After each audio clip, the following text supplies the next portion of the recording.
देश में पिछले कुछ दिनों से जिस चीज पर सबसे ज्यादा चर्चा हुई है वो है नीट की परीक्षा। शिक्षा मंत्री धर्मेंद्र प्रधान और जंतर मंतर पर चल रहे सीजेपी के प्रोटेस्ट की, और जिस परीक्षा पर देश में बवाल मचा हुआ है उसका रिजल्ट सामने आ गया है। और जिस व्यक्ति ने इस परीक्षा में टॉप किया है उसकी जो कहानी आप सुनेंगे तो आप सोचेंगे कि किस तरीके से एक व्यक्ति इस परीक्षा के लिए तैयारी करता है, उसके पीछे का संघर्ष किस तरह का होता है। आज बात उसी टॉपर की होगी क्योंकि नीट परीक्षा का रिजल्ट आ चुका है जिस पर सबसे ज्यादा इस वक्त विवाद बना हुआ है। आखिरकार उसके टॉपर ने क्या कुछ कहा है विस्तार से जानेंगे। इस वीडियो को आप आखिर तक जरूर देखिएगा। आपकी अगर इस पर कुछ राय है तो कमेंट कर जरूर बताइएगा। नमस्कार, बहुत स्वागत है आप सभी का। मैं हूं आपके साथ लोकेंद्र त्यागी। देश की सबसे कठिन परीक्षाओं में गिनी जाने वाली नीट यूजी 2026 में इस बार ऑल इंडिया रैंक 1 हासिल करने वाले आर्यन गुप्ता की सफलता सिर्फ शानदार अंकों की कहानी नहीं है बल्कि एक ऐसे संकल्प की मिसाल है जिसकी शुरुआत बचपन के एक दर्दनाक अनुभव से हुई थी।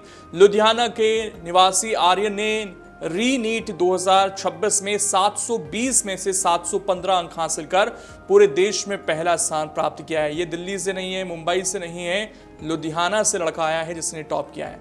लेकिन इस उपलब्धि के पीछे वर्षों की मेहनत के साथ एक ऐसा वादा छिपा है जो उन्होंने बचपन में खुद से ही किया था। जब आर्यन तीसरी कक्षा में पढ़ते थे तब उनकी दादी चौथी स्टेज के कैंसर से जूझ रही थी। उम्र छोटी थी, इसीलिए बीमारी की जटिलता को पूरी तरह समझ पाना आसान नहीं था। लेकिन उन्होंने अपनी सबसे प्रिय दादी को धीरे धीरे जिंदगी से हारते देखा। परिवार के बीच पसरा वो दर्द, अस्पतालों के चक्कर और अपनों की बेबसी ने उनके मन पर गहरी छाप छोड़ दी। उसी समय उन्होंने तय कर लिया कि बड़े होकर डॉक्टर बनेंगे और कैंसर जैसी गंभीर बीमारी के इलाज और रिसर्च के क्षेत्र में काम करेंगे ताकि किसी दूसरे परिवार को वैसा दुख न सहना पड़े। हालांकि उनका जो पूरा परिवार है उसका बैकग्राउंड भी इसी पेशे से जुड़ा हुआ है यानी कि डॉक्टरी के, लेकिन उनका जो विशेष ध्यान था वो इस चीज पर है कि वो कैंसर के इलाज के लिए क्या कुछ कर सकते हैं। आज वही सपना उन्हें देश भर में पहचान दिला चुका है। आर्यन का लक्ष्य है सिर्फ एमबीबीएस की पढ़ाई पूरा करना नहीं बल्कि भविष्य में ऑन्कोलॉजिस्ट बनकर कैंसर के इलाज को और बेहतर बनाने के लिए शोध करना है। उनका मानना है कि विज्ञान और रिसर्च के जरिए लाखों मरीजों की जिंदगी बदली जा सकती है। वो चाहते हैं कि इलाज इतना सुलभ और किफायती बने कि किसी भी परिवार को आर्थिक तंगी की वजह से अपने प्रियजन को ना खोना पड़े। हालांकि इस साल की नीट परीक्षा उनके लिए आसान नहीं रही। पहली परीक्षा के बाद पेपर लीक विवाद सामने आया और मामला सुप्रीम कोर्ट तक पहुंच गया। आखिरकार री नीट कराने का फैसला हुआ। आर्यन बताते हैं कि उनके लिए मानसिक रूप से काफी चुनौतीपूर्ण था। क्या कुछ उन्होंने कहा, उनकी कहानी उन्हीं के जुबान से आप सुनिए। मेहनत तो करी, देखो मतलब जैसे इतनी रातों को नींद नहीं आती थी। बहुत मुझे लगता है मैंने जितना कर सकता उतना करा, पर हाँ अभी तो बहुत सर्रियल लग रहा है। सब कुछ ऐसे सपना लग रहा है, पर हाँ बहुत खुशी है। परिवार बहुत खुश है, टीचर्स बहुत खुश हैं। पर हाँ मेहनत आखिर में जाते आते 17 घंटे अभी पढ़ा हूँ दिन में।